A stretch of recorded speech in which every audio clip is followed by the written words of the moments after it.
Welcome, everyone, to the PFF Fantasy Podcast. I'm Jon Macri, and joined as always for these start-sit shows by the great Nic Bodiford. Nick, week 6, more bye weeks, more injuries. These are the joys of fantasy football, leaving plenty to try and sort out here so the good folks can hopefully overcome and come away with a W this week. So how you doing, man?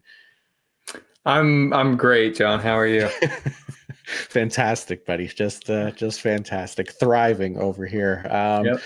Yeah, but no, this is good, man. I'm excited we're recording this a little bit earlier this week, so it'll be out on what's today? Today's Wednesday night. It'll be out Thursday morning ish. Yeah, we'll go through our normal spiel of favorite quarterback streamers and defense special team streamers, wide receiver cornerback matchups, O-line D-line matchup, man zone data for wide receivers, and some cherry picked players from Nate's Start Sit article to highlight as well, which is all things that you can check out on PFF.com with a PFF Plus subscription. But yeah, so let's get into it here, Nick. We'll start right away with the QB streamers of the week. You got a couple you had one name here, one that ended up being injured. I know you write this article early in the week. So who's the actual name that is not injured this week? Yeah, so the last man standing, not Derek Carr, is Chicago Bears quarterback Caleb Williams facing the Jacksonville Jaguars. Over the last 3 weeks, we've seen some pretty encouraging improvement from Williams, who was really kind of, a flop through the first 2 weeks. But over the last 3 weeks, among 35 NFL quarterbacks with at least 25 dropbacks, 15th in big time throw rate, which, hey, 15th, we're not talking elite there, but he was at 0.0% to begin the season. Now he's at 4.3. So that's good. Top 10 turnover worthy play rate, 15th in yards per passing attempt. And now he gets to face the Jacksonville. Before I move on, he also is flashing some rushing ability, which was kind of part of his prospect profile. And I think he's had 4 of 5. In 4 or 5 games, he's run the ball at least 5 times. He's 7th in missed tackles forced rate, 10th in yards per rushing attempt, 7th in explosive run plays generated. The Jacksonville Jaguars pass defense ranks 7th worst in both pass rush win rate and quarterback pressure rate, 5th worst in yards allowed per coverage snap, 4th worst in explosive pass plays allowed rate, et cetera, et cetera. It's a unit to target. And we saw last week that even if they're playing a team that may not necessarily be able to push their pace in the Panthers, they're still just going to let it rip. And so I think this will be a voluminous, fruitful day for Caleb Williams. Yeah, no, I'm with you. I love the promise that he's kind of shown over these last 3 weeks. Like you said, 2 top 10 fantasy finishes in those 3 weeks. And the Jaguars defense still a hot mess. They're giving up the most fantasy points per game to the quarterback position as well. So just a really nice matchup here for Caleb Williams. So the one streamer that I included this week was Daniel Jones of the New York Giants. And we talked about Daniel Jones in the waiver wire episode. He's playing against the Cincinnati Bengals this week on Sunday Night Football. And I think he makes sense as a possible streaming option this week with guys like Mahomes, Sam Darnold, and Matthew Stafford on a bye. The Bengals are allowing 20.2 points per game to opposing quarterbacks, which is the 5th highest rate so far this season. The Bengals have also allowed a 6.5% passing touchdown rate this season, which is the 4th worst mark on the year. Daniel Jones averaging 21.6 rushing yards per game on 6.8 attempts per game. So we know he has that running element to his game as well, where he could boost that floor and potentially ceiling as well. He's finished as a top 12 weekly quarterback in 4 of his 5 games this season. A really nice matchup here, and should get Malik Neighbors back, I hope. I don't know if Malik Neighbors was practicing today. Yeah. So he didn't practice, but Dable said that his concussion is doing better, which seems to be at odds with the reality of the situation. So we'll see. But Cincinnati also lost starting perimeter quarterback Dax Hill. So a bad unit has now gotten worse. Yeah, so that arguably their best cornerback, right, so far this season at least. So we'll see how, guys like Cam Taylor-Britt and DJ Turner fare against maybe Malik Neighbors. DJ Turner, by the way, I learned this week, his real name is Juan Drago, which way cooler than DJ. And it doesn't make sense. It should be JD instead of DJ. But yeah, he went with DJ instead of Juan Drago. I disagree with that choice, but I would go by Juan Drago for sure. 100%, man. It's not even. So yeah, but I do like Daniel Jones this week. I like the potential there, and he's not been terrible for fantasy so far this season. So hopefully he gets Malik Neighbors back, but if not, it is still a decent matchup here against the Bengals. We did actually include a QB sit this week, and it was one that I pulled from the offensive line, defensive line matchup article that'll be out on Friday morning. And it's Justin Herbert of the Los Angeles Chargers going against the Denver Broncos. So I'm not viewing Herbert as like a viable streaming option this week. I know it might be tempting, but it's also possible that their starting offensive tackles, the Chargers, Rashawn Slater and Joe Alt, return after missing week 4. But even with them included, the Chargers offensive line owns a 51.2 pass blocking grade. That ranks 28th in the league. The Broncos defensive line has generated a 36.9% pressure rate. That is the best mark in the NFL heading into week 6 here. Denver, they've just been one of the most blitz heavy defenses in the league at 48.3%. And they've had a lot of success in doing that. And then when you look at Justin Herbert, when he's pressured this season, he owns a 29.3 passing grade. That ranks 29th among 33 qualifying quarterbacks. He also has a 9.8% turnover worthy play rate when pressured, which ranks as the 3rd worst mark among the same qualifying quarterbacks. His yards per attempt drops quite a bit when pressured, from 7.2 to 4.5.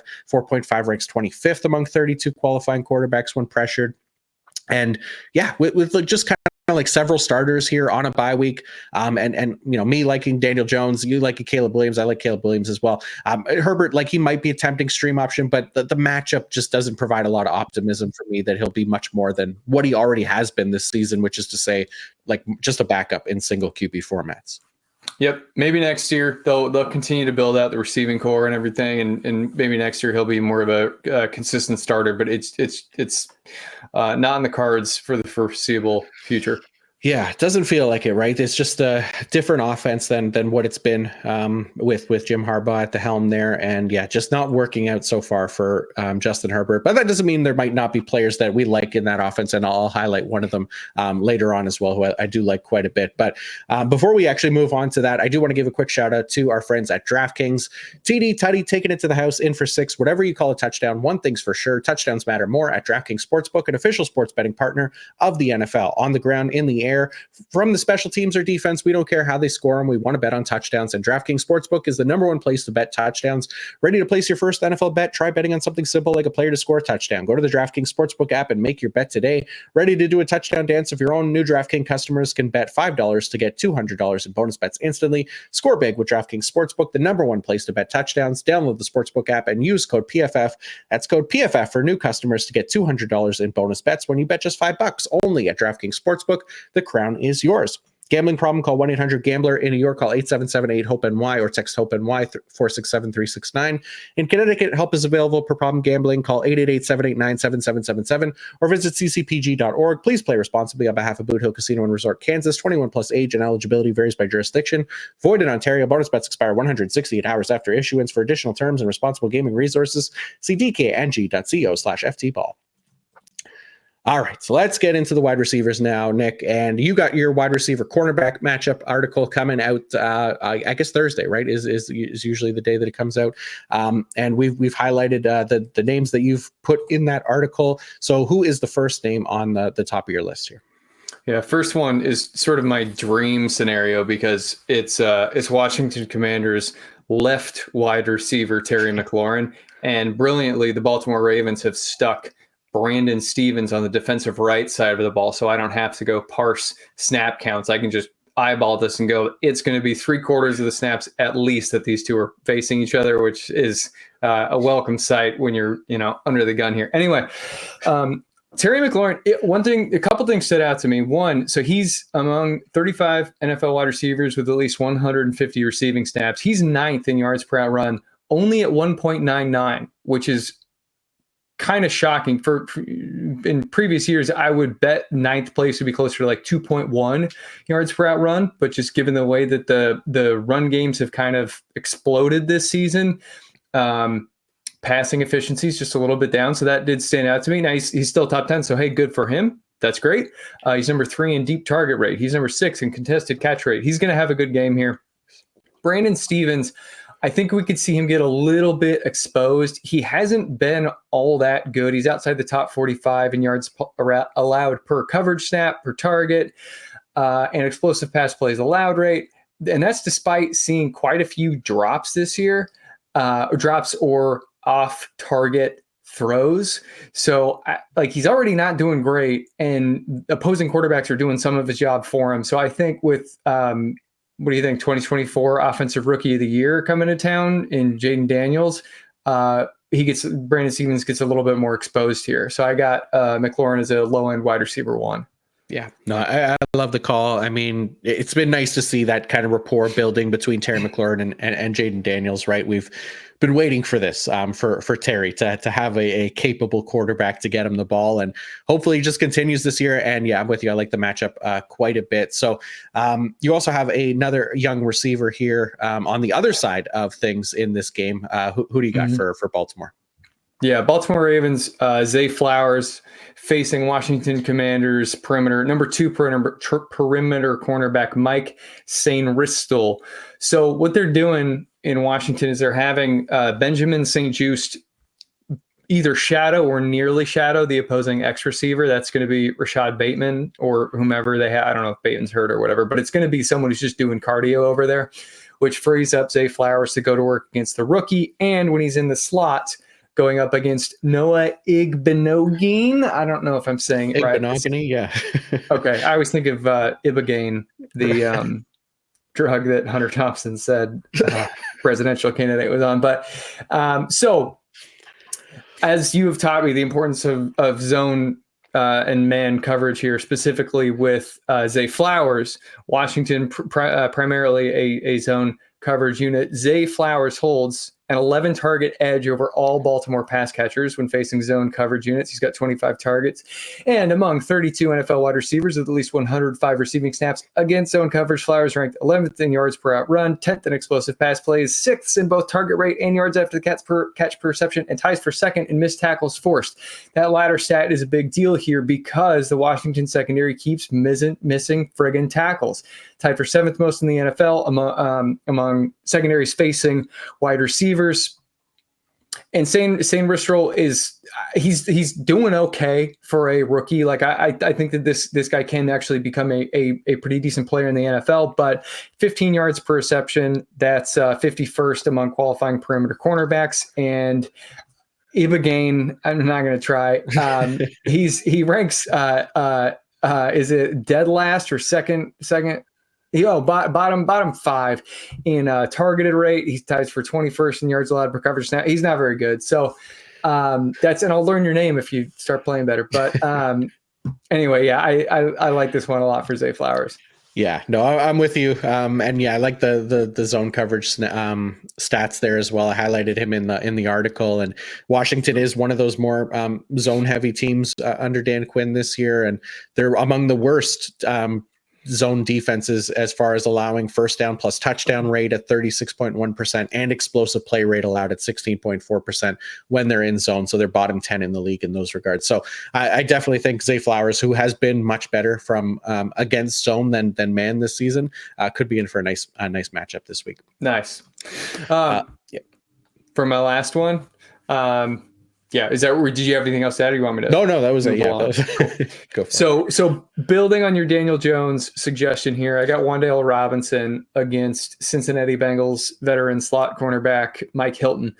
Now I wrote this before we knew that Malik Neighbors had not practiced, so I think this is just a kind of a bullish play for Wan'Dale, and if Neighbors is out, then the ceiling goes up. Mike Hilton. He's a longtime NFL player. He's 30 years old. He is totally still an NFL starter, but he's coming off of a knee injury, and most of his performance data over the last year and 5 games has him as a basically a like ranked between like 13th and 20 something among what is the sample here? 33 NFL slot defensive backs with at least 250 slot coverage snaps dating back to week 1, 2023. So we're looking at like targeted rate, 19th. Drops, probably not that one.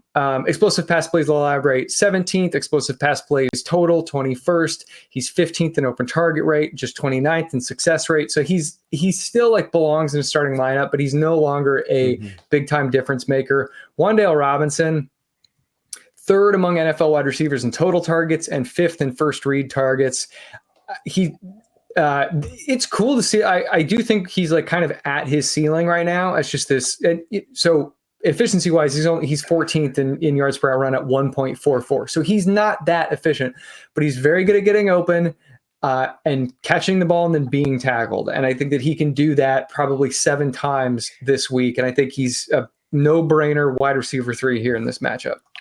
Yeah, no, I like Wan'Dale quite a bit. And Mike Hilton, I know he missed last week. He's been banged up a little bit, so not 100% healthy either, right? So, he's going to come into this game and Wan'Dale could be a problem for sure, right? Like he's going to have to chase him around a little bit. It's going to take a lot of those screen passes from Daniel Jones and hopefully score another touchdown again like he did last week because, I like Wan'Dale quite a bit. So, those are the starts from the wide receiver cornerback matchup article. I pulled a few starts here from the offensive line, defensive line matchup article as well. I got actually 2 wide receivers this week. So the very first one is Dontavian Wicks of the Green Bay Packers going against the Arizona Cardinals. Now, I know Dontavian Wicks, he let the entire fantasy community down last week when everyone was touting him as a must-start option, including us. And unfortunately, he only hauled in, 2 catches for 20 yards, something like that, finishes like the PPR wide receiver 73 for the week. So understandably, not many people are going to be confident enough to go back to the well with Wicks in week 6 here, but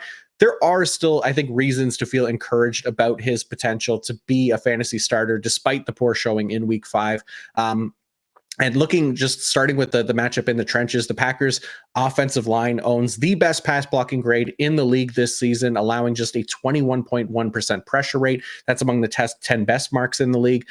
Arizona's defensive line ranks 29th in pass rush grade, 27th in pass rush win rate, and 28th in pressure rate. So on non-pressure dropbacks, Dontavian Wicks leads the team with a 29.6 target rate and is second behind only Jaden Reed with 2.35 yards per route run in those situations. Jordan Love hasn't been like the best quarterback when kept clean this year, but he has thrown 6 touchdown passes in those situations, which is a top 5 mark in the league, despite missing 2 games so far this year.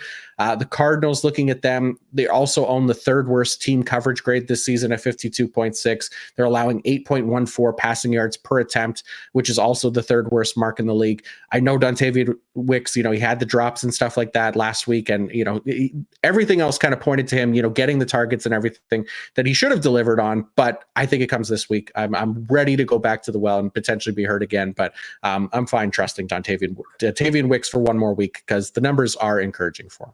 Drops happen. It's as simple as that. And that might be the weak point of his game, but there's no denying that he's talented. He came off the bench and led the team in targets. He's a great player.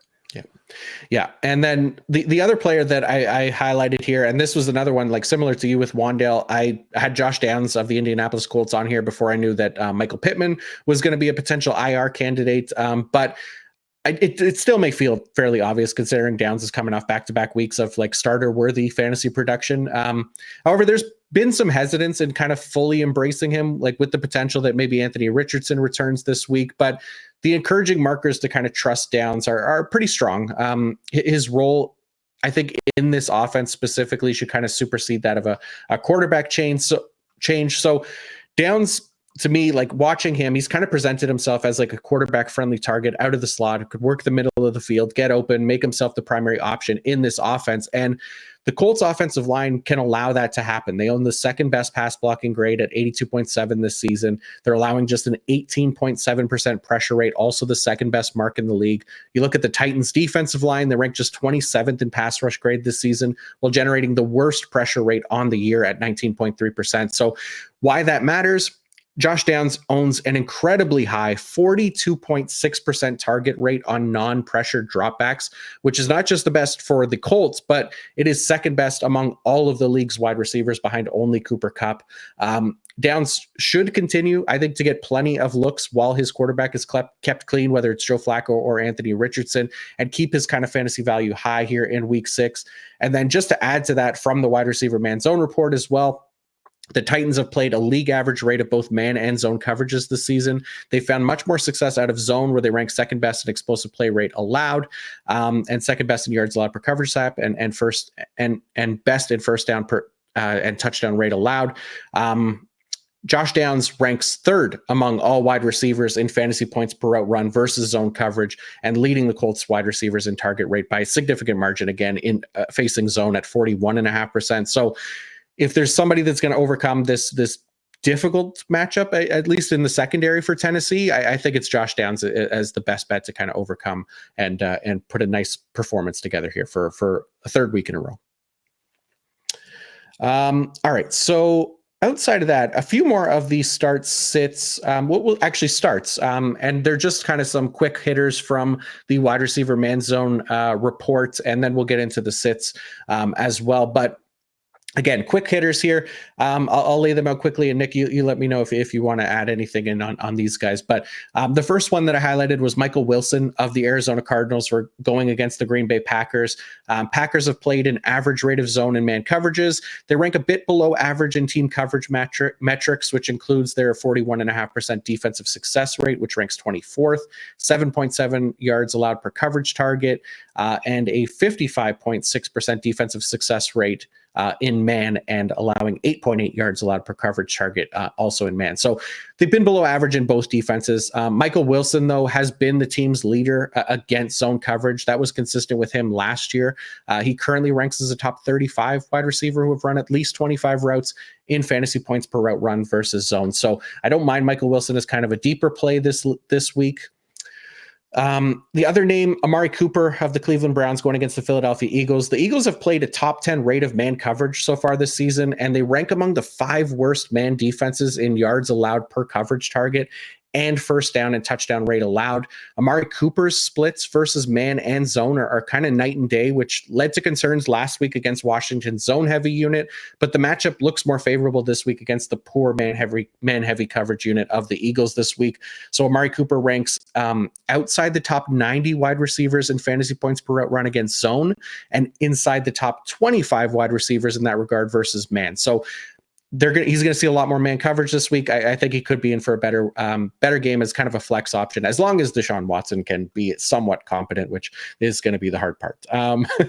The player that I probably like the most from the wide receiver man zone, or one of the most from the report, is Ladd McConkey of the Los Angeles Chargers versus Denver. I know I didn't love Justin Herbert's matchup, but that doesn't mean I can't love individual players within that offense.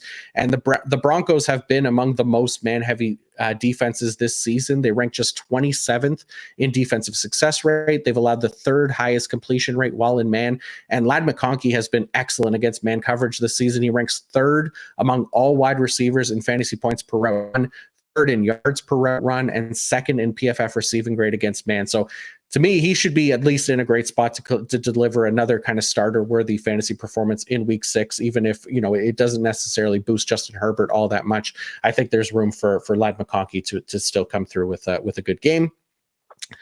DeAndre Hopkins of the Tennessee Titans versus the Indianapolis Colts. Colts are one of the more zone-heavy defenses in the league, but also have allowed a 39% first down and touchdown rate, 8.18 yards per coverage snap, and 9.8 yards per coverage target. All of those are bottom 5 marks in the league for zone defenses. DeAndre Hopkins has really been the Titans' most productive wide receiver against zone coverage this season. He ranks among the top 30 wide receivers in fantasy points per route run.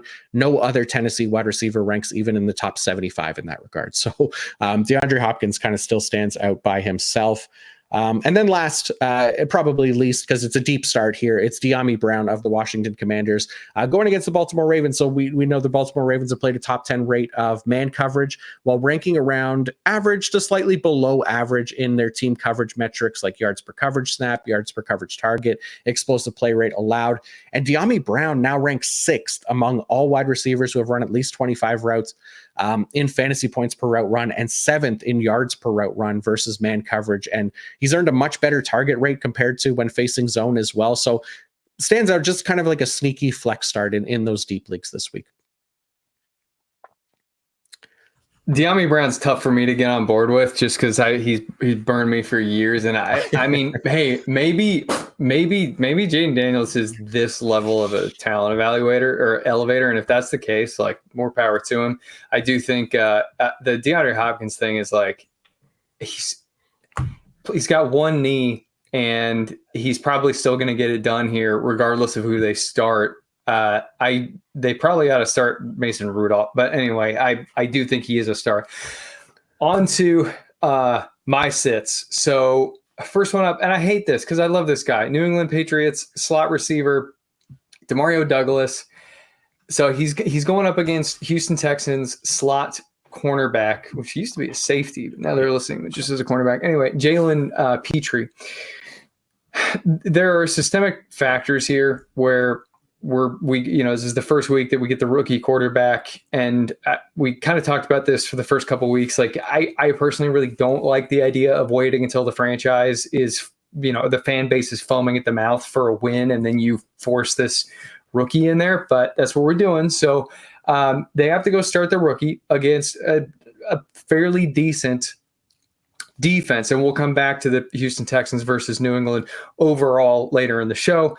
But Douglas, he's just not having a great year this year. I do think that he's talented, but he's probably more like a capable number 3 than he is their current number 1.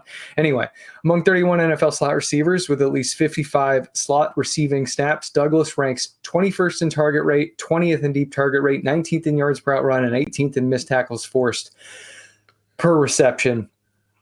Conversely, among 36 NFL slot defensive backs with at least 60 slot coverage snaps, Petrie ranks 11th in catch rate allowed, 7th in targeted rate and forced incompletion rate, 6th in explosive pass plays allowed, and 5th in yards allowed per coverage snap. I think he's just going to lock Demario Douglas down, and I hate doing this because I really like writing about Demario Douglas, but it's just not the right situation for fantasy managers to be starting him this week. And also, New England is implied to score. It's probably changed a lot since Drake May was made official, but initially they were implied to score just 15.25 points, which is not something that you want to be targeting. Any notes for that one?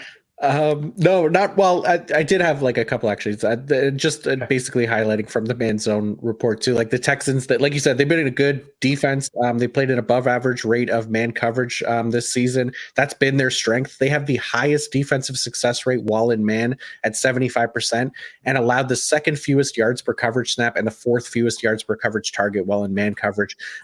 New England's all their wide receivers rank below average in fantasy points per route run against man coverage season. So I'm with you. I hate them all. Yeah, maybe Drake May could turn things around, but we'll wait at least until we get a sample size of Drake May before trusting it.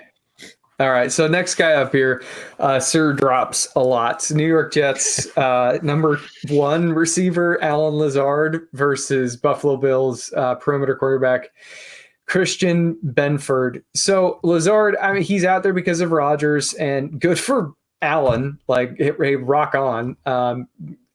But he's really not very good. So among 65 NFL wide receivers with at least 115 receiving snaps, Lazard ranks 39th in target rate, 44th in catch rate, 47th in ADOT, 46th in yards per out run, and dead last with a 22.2% drop rate. He's just not good at the game anymore. I think he was okay early on, but it's bad now. We'll see how the coaching stuff alters things. But I mean, Nathaniel Hackett is, from reports, coaching for his play calling duties this week. I don't think he's going to say, all right, Alan, you're my guy. Christian Benford, conversely, is perhaps the best number 2 cornerback in the NFL. Among 64 NFL perimeter cornerbacks with at least 75 perimeter coverage snaps, Benford ranks 5th in targeted rate, 2nd in catch rate allowed and yards allowed per coverage snap, and ties for number 1 overall in explosive pass plays allowed rate at 0.0%. Rasul Douglas is out there, taking on number ones, and I think that he's shadowing fairly decently, or frequently rather. So I think that he'll just be on Garrett Wilson whenever Wilson is out there, which allows Allen Lazard to go do his thing, which is, be bad. But he's finished as a wide receiver 3, 4, and 3 over the last 3 weeks. So if people are thinking about starting him, I get it. I don't think this is, I wouldn't.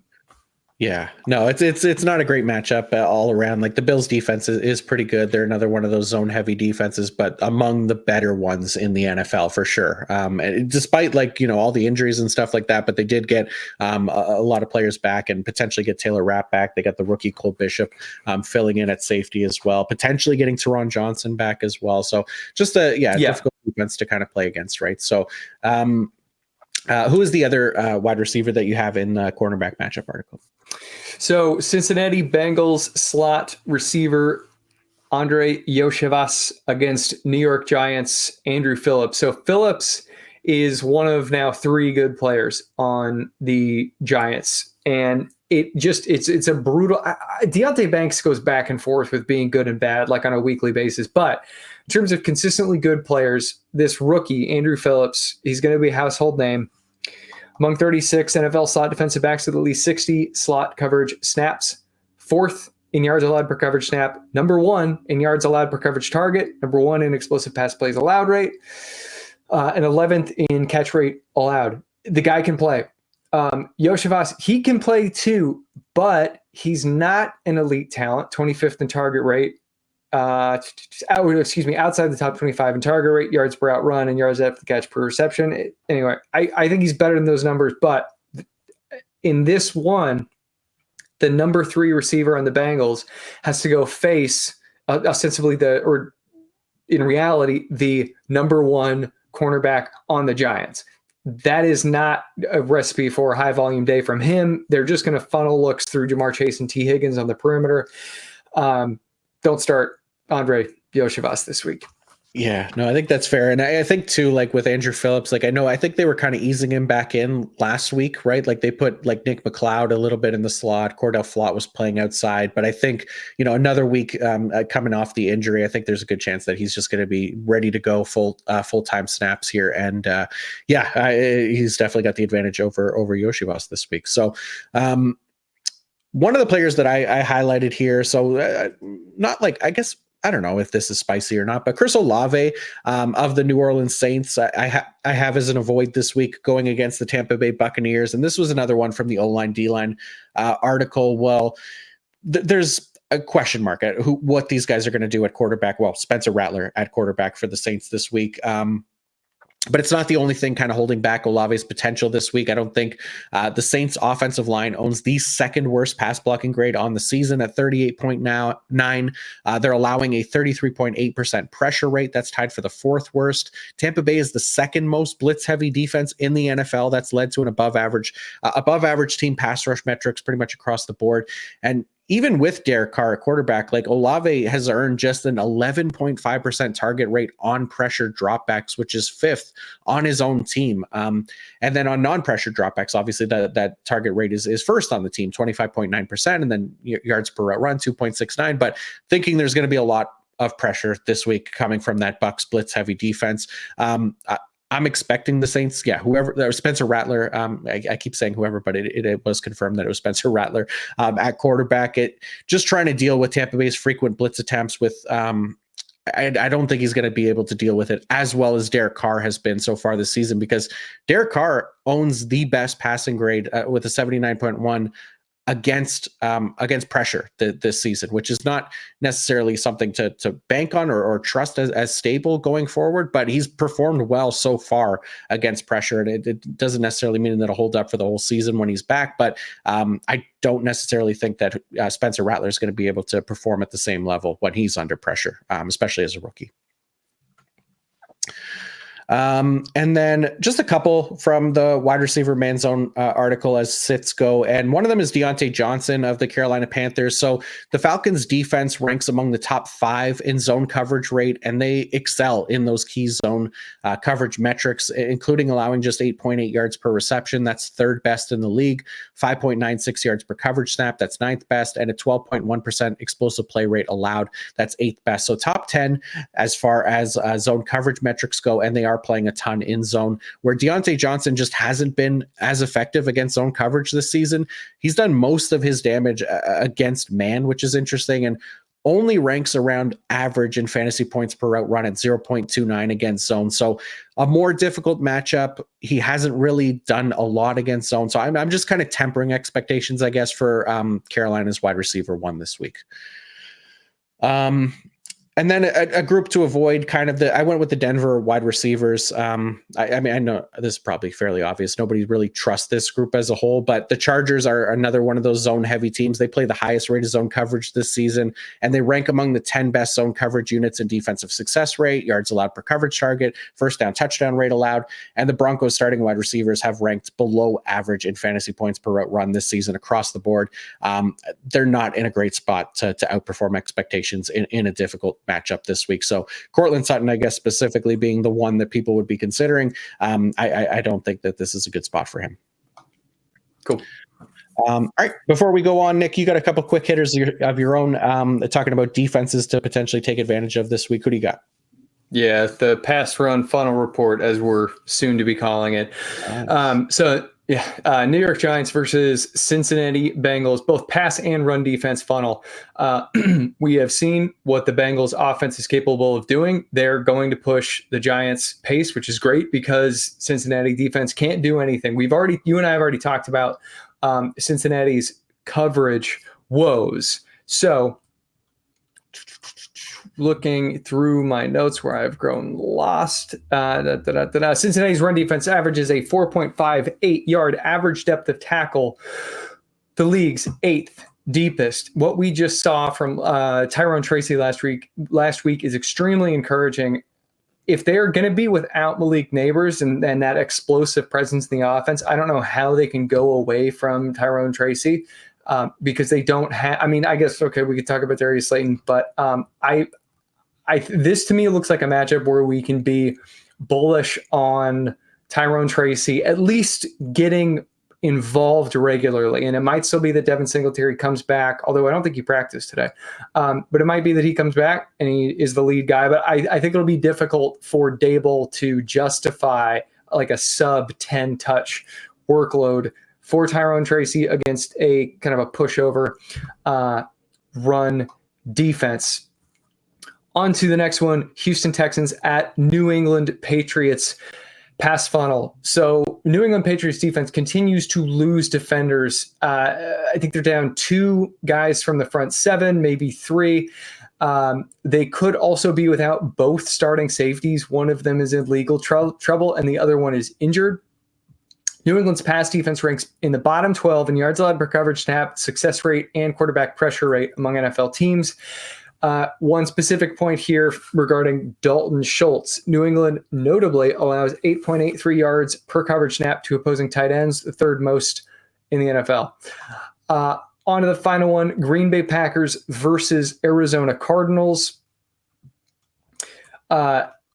For this one, it's both pass and run defense. We've talked a lot about Arizona, so I don't know how deep I really need to go in here, but they're bottom 12 in forcing completion rate, quarterback pressure rate, yards allowed per coverage snap, explosive pass plays allowed rate. Their defense likewise allows the 9th deepest average depth of tackle, ties for the 5th most missed tackles, and they have an excellent offense. So I think that they're going to be able to push Green Bay's pace as well. This is like you said earlier, we like Dontavian Wicks. I think we kind of just like everybody here in this Green Bay Arizona matchup. So fire the cannons on the Packers. Yeah, no, I'm with you. I had Jaden Reed written up in the wide receiver man zone, but I mean, at this point, we're basically starting Jaden Reed no matter what, especially in this matchup. And yeah, hopefully Dontavian Wicks could come through against this Cardinals defense as well. But we'll get into some running backs here in a second.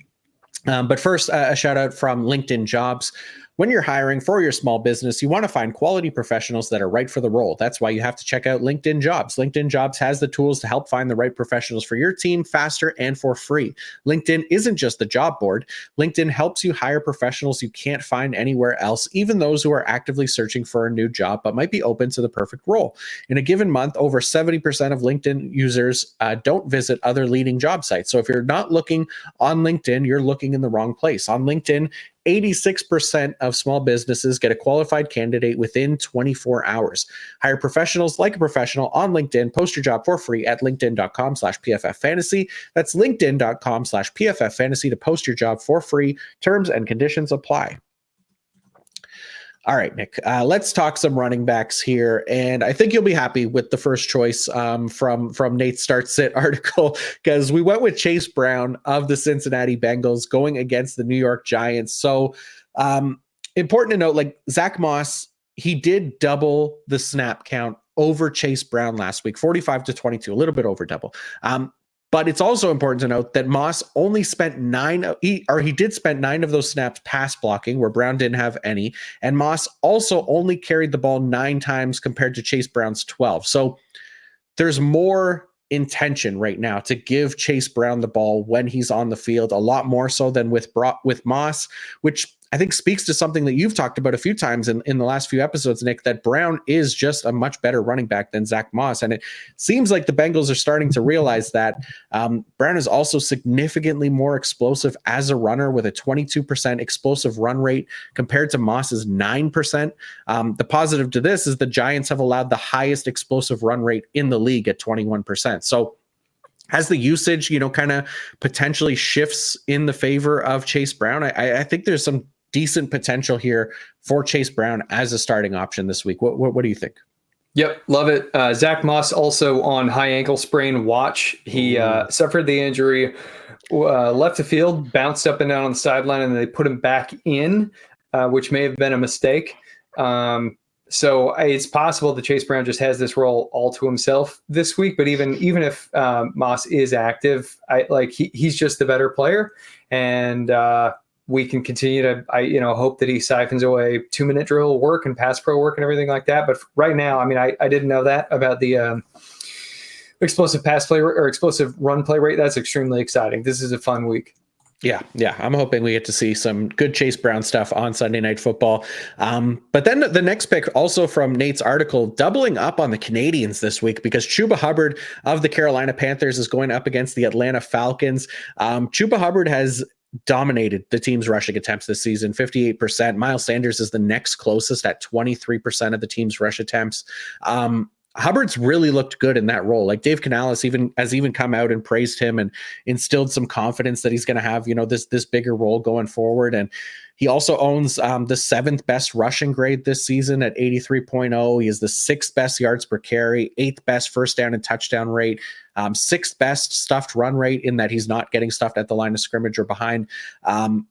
There's nothing sexy about his rushing style. He's not making a ton of guys miss, but he's getting the job done with the opportunities he's being given. And there's absolutely value in that, right? Especially with the 3rd best matchup for running backs this week, according to our strength of schedule tool. So there's right now, I think, too much to like about Hubbard. And Nate's got him as RB11 this week. So he's essentially a starter wherever he's rostered. So Nate's high on Hubbard, and I could feel the love here for one of our fellow Canadians. Well, my fellow Canadians. Yep. Yeah, I'm close to the border, but not quite that high. Rock on. I love it. Chuba, he's good. They, I don't know what's going on with Jonathan Brooks. They shouldn't have drafted him though, because this is a self-eval thing where you got to know what you have. And Chuba Hubbard is a totally fine NFL starter. Anyway, start him this week. There you go. And then as far as the sits go, this one also from Nate's Start Sit article, which you will be able to check out on PFF.com on Thursday by the time this is up. Nate has included Alexander Mattison of the Las Vegas Raiders going against the Pittsburgh Steelers. So we know that Zamir White missed last game with a groin injury, but even before that, Mattison kind of appeared like he was going to have a larger role in the offense. And had just been playing better than White. Last week, he did get his chance to start. And as far as efficiency goes, he essentially reverted back to Alexander Madison that we saw last year in that game, averaging just 2.5 yards per carry, which not even Zamir White had averaged that low of a total in a game this season. Now, if White is out, folks might be tempted to start Madison, but it's also worth noting that the team did go to Amir Abdullah late last game while Madison had been so ineffective. Amir Abdullah, they played 22 offensive snaps in the fourth quarter, and Abdullah played all of them. With Madison only really playing the 2-point conversion, which he did convert to his credit.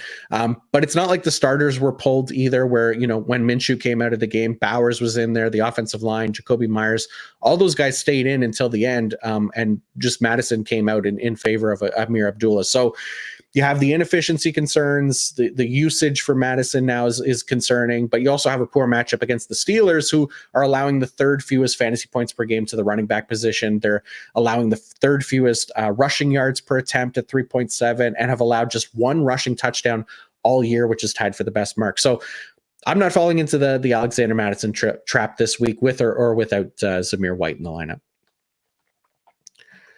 I'm not either. Yeah, It's bad. Yeah, I know. It's it's we, as much as we like volume, for fantasy, there's certain running backs that just, even when they get the volume, they just can't they can't do anything with it. And it seems like Alexander Madison is one of those players.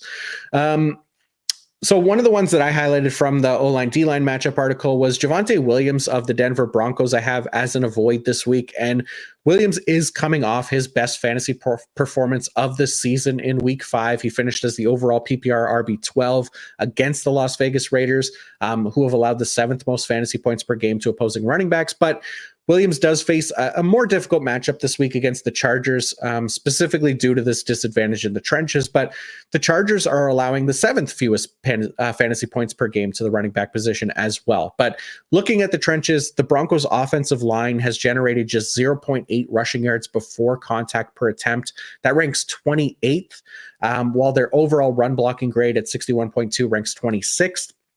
The Chargers' defensive line ranks 7th in run defense grade this season, while allowing just 1.2 rushing yards before contact, which is the 12th best mark. So when Javonte Williams is contacted 2 or fewer yards from the line of scrimmage, he owns just a 46.7 rushing grade, which ranks 61st among 68 qualifying running backs. Under those same qualifiers, he owns just a 9.8% first down or touchdown rate, which ranks 46th, and his 2.0 yards per carry ranks 54th. So as far as like Williams, has potential as a receiving down back as well, the Chargers are also allowing the fewest yards per target to the running back position this season at 3.5. And they have the 2nd best first down and touchdown rate allowed to the running back position this season in the pass game as well at 13.3%. So Williams, I know, it was a nice game last week. I don't know that I'm ready to trust him yet. How are you feeling about him? The thing is, I think we'll maybe just need to keep an eye on what's going on with Audric Estime, because he was activated, or his 21-day practice window was activated. And so it's a bit of a bummer because his skill set overlaps with Javonte.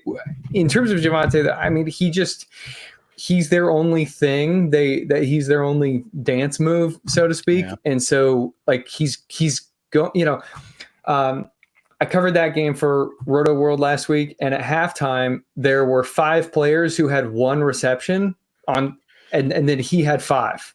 And that's like, they just don't have anything else that they can do. So like, I do think, to what you were saying earlier about Alexander Madison being the type of guy that, like, it just doesn't really matter how much volume he gets. Javonte, I think he's better than that, but I get it. Like, it would be really, really, really nice if they had some sort of threatening vertical element that could clear out some space for him, because he does not have any room to run right now. Yeah. So I completely understand where you're coming from with this. Yeah. If only they had drafted like a Marvin Mims or somebody like that could be like a good deep threat, right? It's so weird. It's bizarre, man. I don't know what they're doing. But yeah, Denver, they're just a weird team overall. But yeah, I hear you. Javonte, like, there's definitely not really any other options there. It's just one of those things where the matchup this week, I don't love it, but I get it. Not everybody's going to have better options to plug in ahead of him. So, our next segment, Nick, what do we do with our waiver wire wins? You highlighted a couple players that we could talk about this week. Who stood out to you from the waiver wire column this week? Yeah, number one, Tank Bigsby. It does seem to be a changing of the guard there in Jacksonville. Now, there are systemic issues with this offense, and so we do have to temper expectations to some degree. And I don't think that Travis Etienne is just going to Homer Simpson his way back into the hedge. Now, that said, they are facing the Chicago Bears this week. Chicago ranks 13th worst, or 20th, I guess, in average depth of tackle, and slightly worse in EPA allowed per run defense play. So I do think that this is and you don't want anything to do with their pass defense. So I think that this is a situation where they'll kind of just try to control the game, try to control the Bears offense with their own run game, which should be good for Tank Bigsby. I think he's a safe bet to touch the ball 12 times.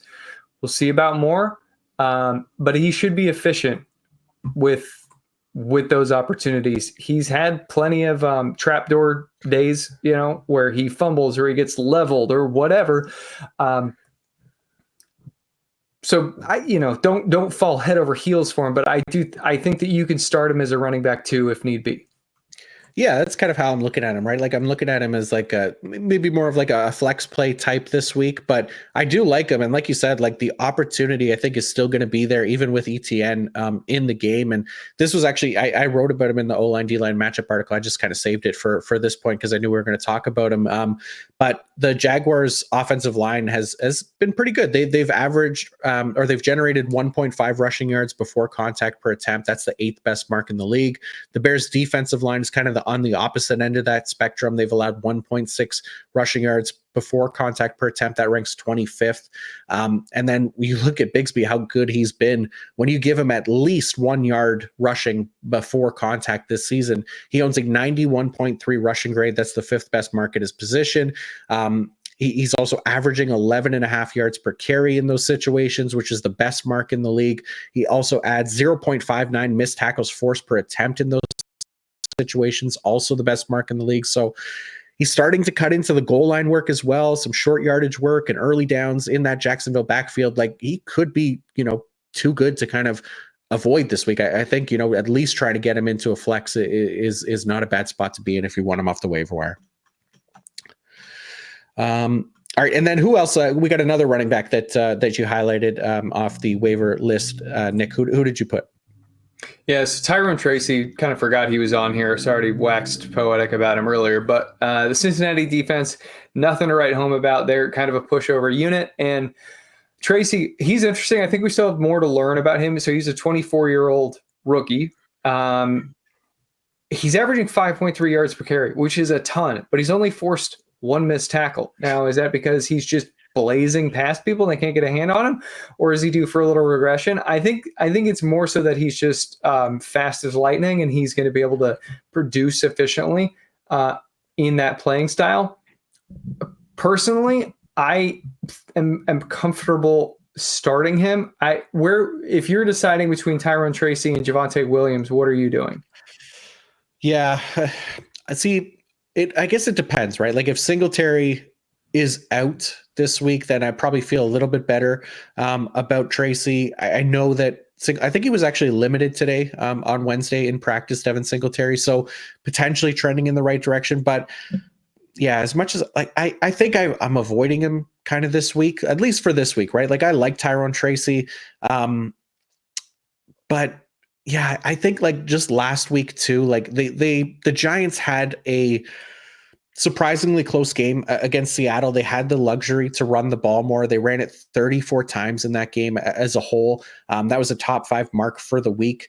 And this is a team that's typically below average in run rate for the year at 38%. So the Bengals offense is the thing that, I come back to, and I think they looked really good last week. I know they didn't get the win. I imagine they're going to try and keep that going and get out to a big lead to avoid falling behind and falling to 0-5 on the year as well. Like if that happens, if the Bengals are able to get that lead, like I think there's going to be less work available for Tracy, who despite, the strong receiving background coming out of college, he hasn't really been utilized in that role with Devin Singletary in the lineup. And even without Singletary, it was Eric Gray who played all the third down snaps. So I guess I'm treating it more like a game script dependent one with or without Singletary, but I'm treating Tracy as an avoid this week, but I could be wrong on the way this game shakes out too. So in that case, if they are able to run the ball, then yeah, I feel a lot better about it. But fair enough. All right, so let's go on to our defensive special team streamers of the week. Nick, you got a couple defenses here, and we hit big on them last week. You had a couple big touchdowns, like 100-yard touchdown, 200-yard touchdown. Oh my God, that was amazing. So let's see, who do you got this week that's going to come through for us? Yeah, it's Philadelphia Eagles defense against Cleveland Browns first up. So Cleveland, their offensive line looks like it's getting healthier, and then Ethan Posich suffers a knee injury. Don't know the status, but it's like it's a tattered sail in the wind. Cleveland has allowed 79 quarterback pressures, tying for the most in the NFL. Deshaun Watson up to 26 sacks. Only quarterback in the NFL to be sacked more than 18 times. It's just a full-on disaster. At some point, I think that all of the draft resources that Philadelphia has poured into the defense that is going to show up. I think this is the week that they do. I think the pass rush is just sort of going to moonwalk through that unit. Maybe we get to see a little more Cooper DeJean. They've eased him into action after he suffered a hamstring injury in training camp. He's looked good in a very, very, very limited role, but he could be a positive force for change in their secondary. The second team to discuss, or defense to discuss, Houston Texans defense at the New England Patriots. So this is so rough, man. So this was before we knew who was going to start. I pulled this. Jacoby Brissett's 5.2 yards per passing attempt, ranked 33rd among 35 NFL quarterbacks with at least 60 dropbacks. Meanwhile, Drake May, who had limited fourth quarter action in week 2 or 3 or whatever that was, averaged 2.8 yards per passing attempt. I don't think he's going to remain that bad, but it's really bleak. And I think Drake May can totally get it going. It's just a brutal offensive situation. The offensive line grades out as the second worst unit among in terms of pass blocking among NFL offensive lines, allowing an NFL high 45.9% quarterback pressure rate. He's not going to get any help from the receivers. PFF credits New England wide receivers with 78 receiving snaps with a player deemed open, the 8th lowest sum among NFL wide receiver cores. It grades out as the worst unit in the NFL. Meanwhile, Houston's pass rush, 15th in pass rush win rate. Defense as a whole, 13th in EPA allowed per play, 4th and 4th in completion rate and yards allowed per coverage snap, and 3rd in explosive pass plays allowed. I think they're just going to kind of dominate this group. It'd be really cool if Drake May can just run around and go over 100 yards on the ground with his legs. That would be super cool. I think it'll be kind of a rough outing though. Yeah, it's a tough spot to do it. We talked about the Texans defense already quite a bit, but even looking at that offensive line for New England, I mean, I think they're starting DeMontre Jacobs at right tackle as well right now. He owns a 28.5 pass blocking grade. Yeah, exactly. 28.5 pass blocking grade is the worst mark in the league. He's going to see a lot of Danielle Hunter and Will Anderson, who have been quiet to start the season. I don't think they're going to be quiet this week. They should be able to go off against New England. And then, like you said, with the Eagles, it's kind of the same thing, right? Cleveland, I mean, you just got to pick on them at this point because they're so bad at pass blocking and allow so many pressures, so many sacks that, yeah, there's just, I mean, they look what Washington did to them last week, and then this week they're getting a much better defensive line with the Eagles and Jalen Carter, Josh Sweat, maybe Zach Bond even on a blitz or two, and like you said, Cooper DeJean. I think they did announce that he's going to start over Avonte Maddox in the slot this week, so that'll be fun to see as well. Because the Browns' offense is an absolute disaster right now. I have hope for Amari Cooper, but it's it's a thin hope rate at this point because they're clinging on to Deshaun Watson for whatever reason, but doesn't look good. That's I'll say that. Uh, yeah, that's going to do it for us this week, Nick. Thank you to everybody for tuning in. As always, if you enjoy this stuff, feel free to like, subscribe, leave a 5-star review on Apple Podcasts. Those things help us a ton. Nick, thank you to you as well, as always, for doing this with me and for recording earlier this week as well and flexing your schedule. I appreciate that. So please remind everybody what you have going up on pff.com this week. Yep, kicking the week off with QB defense streamers of the week. Then the pass run funnel report, defenses to exploit. After that, and finally on Thursday mornings, wide receiver cornerback matchups to target before we record this podcast. Nice. Yeah, that'll be out. By the time that people are listening to this, it should be up on pff.com. And same thing with the wide receiver man zone coverage report. O-line, D-line matchup article will be out on Friday. IDP rankings, IDP fantasy report, those are out as well on Thursday. So be sure to also check out Nate's rankings, Nate Start Sit article, his recap articles as well every game day. Good luck to everybody in week 6. And until next time, peace out.